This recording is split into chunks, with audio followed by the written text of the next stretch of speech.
In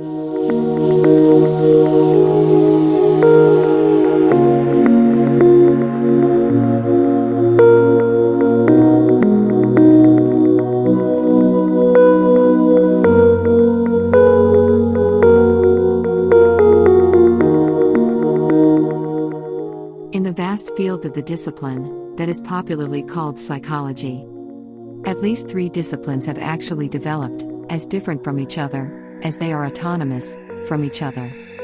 More specifically, a specific and independent subject has clearly established itself, which can be defined as psychotechnica. Here I use the correct term of psychotechnica instead of the very dated term of psychotechnics. Because psychotechnica is a very ancient and classic discipline and very traditional, but it needs to be reborn again. But I've been dealing with this for a long time, and later we will deal better also here on many other additional occasions. Such psychotechnica discipline has little in common with psychology in the academic sense, which is cultivated especially in contemporary universities. However, psychotechnica largely overlaps, much more than academic psychology, the whole idea of psychology, at least in the way psychology is generally cultivated by non-specialist public opinion, and in the way psychology is realized by the generality of psychology professionals, while they are working with people. This fact, which seems to me quite evident, seems to escape, at least in part, to some of those who attend psychology, be they students, professionals or scholars or curious about the subject. It is in fact common to speak of psychology as if it were a single, coherent, and homogeneous subject. While it is not. Absolutely not. In fact, within the generally understood psychological movement, there are at least 3 main interpretations and intervention keys.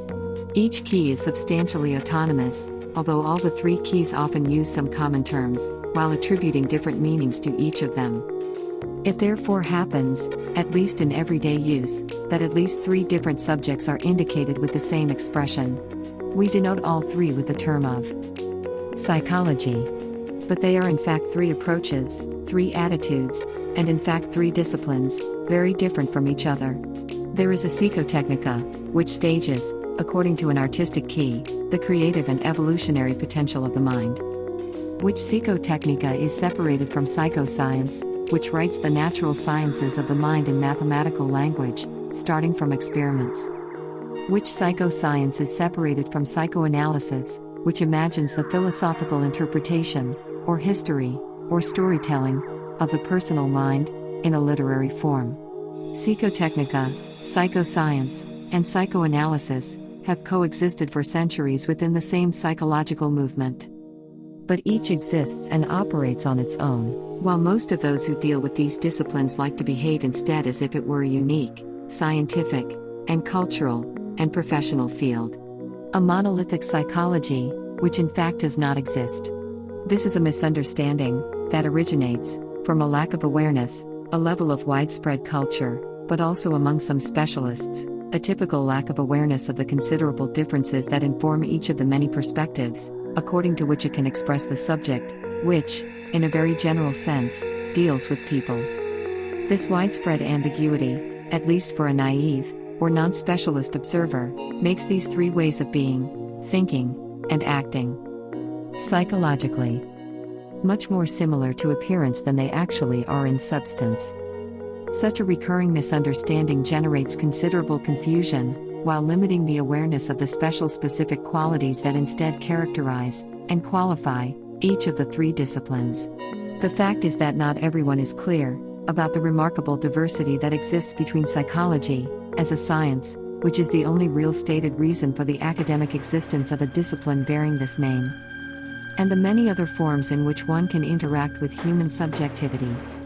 Albeit outside that systematic, scientific project of a positivist and objectivist slant, which precisely characterizes psychology as a science.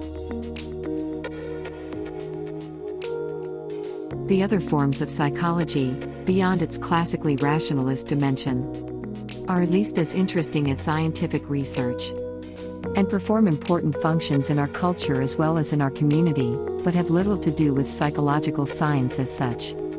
Although they gladly, usually, improperly, use the reference to scientific psychology as their basis for disciplinary certification. The general public likes to believe in the existence of a psychological discipline that lies halfway between the natural sciences and medicine, which carries out basic research, mostly in the laboratory, the results of which would represent the solid objective foundation for professional practice.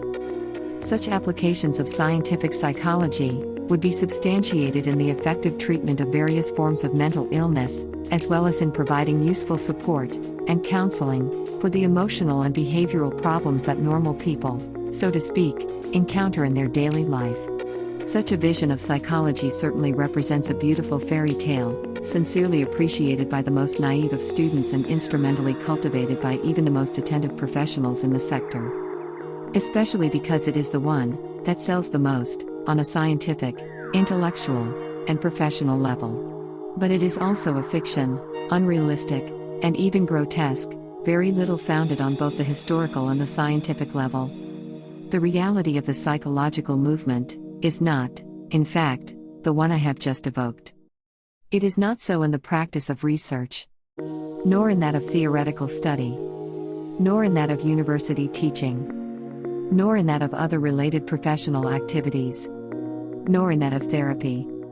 In reality, the link between the various modes of thought and action, generically referable to the category of psychological activities, is no closer than the link that exists, for example, between mathematics and biology and physics, which are all profoundly autonomous subjects even if they all find citizenship in the more general and generic context of naturalistic disciplines.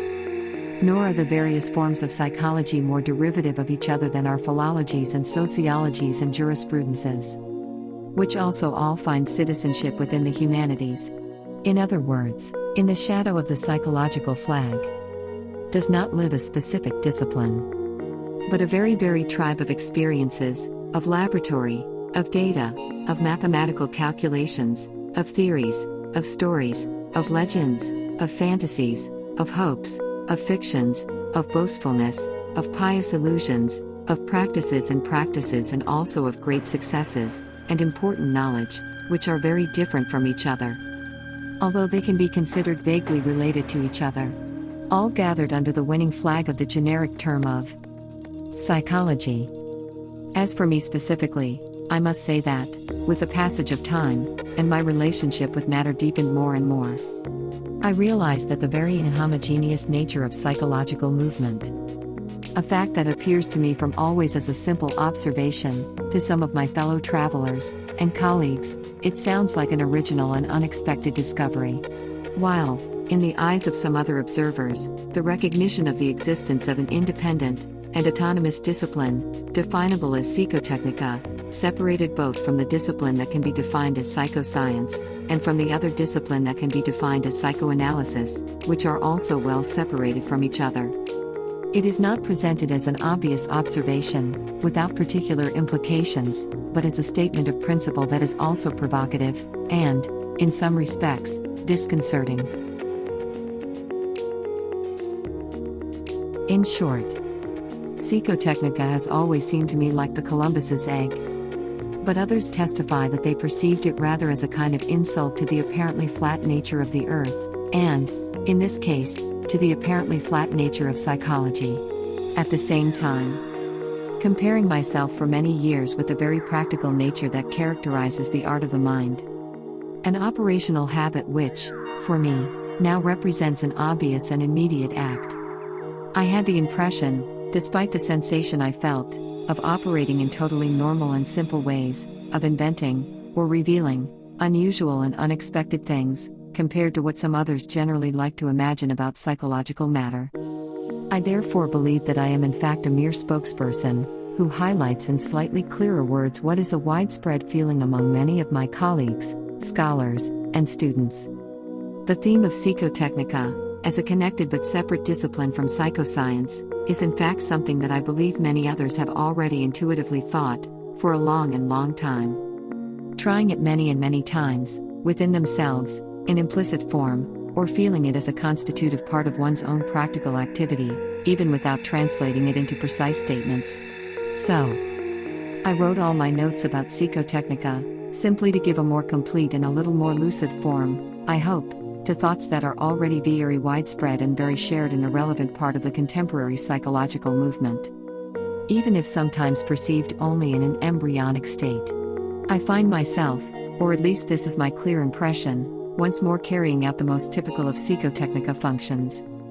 Making more explicit and visible what was already well rooted in someone's thought, but which tended to remain in the shadow, in a more implicit and latent form. My attitude is only to offer some first lesson, to start a preliminary course on the discipline. In other words, I do not intend to publish a real manifesto of psychotechnica, but to introduce some of the main aspects of this art, without any pretense of exhausting its complexity. My papers and talks take up, in hint and in a more explicit form, also elements that I have presented, in a more conceptual perspective, in other circumstances. In fact, I realize that many of the texts I have written so far may sound more elusive than explanatory, at least for those who do not already know at least a little the discipline, especially from direct experience. I must also testify to the fact that the effort made to make the matter more immediate and comprehensible has provided me with an opportunity to clarify it even better for myself. These papers and talks are therefore not a vulgarization of psychotechnica, but rather a marginal deepening of it, carried out by describing it in more linear terms, at least as far as I can. One of the great modern masters of unconscious thought, the 17th century Gottfried Leibniz, reminds us that our clear concepts are like islands that emerge on the ocean of the dark ones. My simple interventions are a navigation that would like to land, together with you who are reading, or watching, or listening, to on some of these islands.